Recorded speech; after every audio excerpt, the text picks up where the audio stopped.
আসসালামু আলাইকুম everyone. Daily ব্লগের পক্ষ থেকে সবাইকে জানাচ্ছি আন্তরিকভাবে শুভেচ্ছা ও স্বাগতম। আজকে আরেকটি মজাদার এবং ঝটপট রেসিপি নিয়ে তোমাদের মাঝে হাজির হলাম। আজকে আমি তোমাদের সাথে শেয়ার করব কিভাবে তোমরা পাউরুটি আর ডিম দিয়ে মজাদার একটি নাস্তা তৈরি করে খেতে পারবে। এটা বিকালে চায়ের সাথে তোমরা খেতে পারো। তোমরা যারা আমার ভিডিওটি দেখছো, ভিডিওতে একটা লাইক করে দিও, চ্যানেলটিকে সাবস্ক্রাইব করে দিয়ে পাশে থাকা বেল আইকনটাও ক্লিক করে দিও যেন আমার ভিডিও সবার আগে তোমরা দেখতে পারো।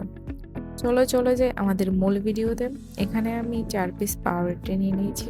তোমরা তোমাদের পছন্দ মতো বাড়িয়ে কমিয়ে নিতে পারবে। এখন একটি ছুরির সাহায্যে আমি দুভাগ করে নেব। আমি মাঝ বরাবর কেটে নিয়েছি। এখন এগুলোকে এক সাইডে রেখে আমি চলে যাব ডিমের মিশ্রণটা রেডি করার জন্য।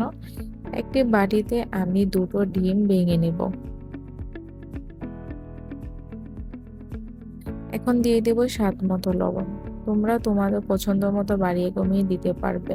দিয়ে দেব হাফ চামচ চিনি। এখন আমি এগুলোকে ভালোভাবে মিক্স করে নেব। মেশানো হয়ে গেলে এক সাইডে রেখে এখন ফ্রাই প্যান বসিয়ে নিব। তার মধ্যে দিয়ে দিব 4 থেকে 5 ড্রপ রান্নার রেগুলার তেল। এখন আমি ফ্রাই প্যানের মধ্যে তেলটা ছড়িয়ে দিলাম। তারপর আমি পাউরুটির পিসটা ডিমের মিশ্রণের সাথে মাখিয়ে এখন ফ্রাই প্যানে ভেজে নেব। আমি একইভাবে সবগুলো পাউরুটির পিস ডিমের মিশ্রণের সাথে মাখিয়ে এক এক করে সবগুলো পাউরুটির পিস ভেজে নেব। ভাজার সময় অবশ্যই চুলার আঁচটা মিডিয়াম টু লো আঁচে রেখে ভাজতে হবে, না হয় উপরে পুড়ে যাবে, খেতে ভালো লাগবে না।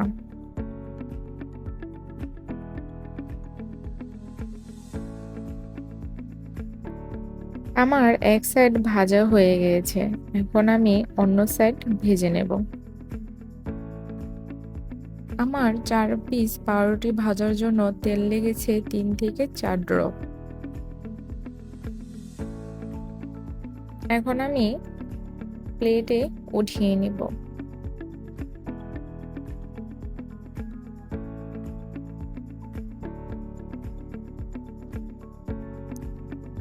আর ঠান্ডা করে পরিবেশন করে নিব মজাদার ডিম আর পাউরুটির একটি নাস্তা। তোমরা অবশ্যই বাসায় একবার হলো ট্রাই করো। 10 মিনিটের মধ্যে এই নাস্তাটা তোমরা রেডি করে খেতে পারবে। চা হওয়ার আগে এই নাস্তাটা তোমার রেডি হয়ে যাবে। তোমরা যারা আমার ভিডিওটি দেখছো, ভিডিওতে একটি লাইক করে দিও, চ্যানেলটিকে সাবস্ক্রাইব করে দিয়ে পাশে থাকা বেল আইকনটিও ক্লিক করে দিও যেন আমার ভিডিও সবার আগে তোমরা দেখতে পারো।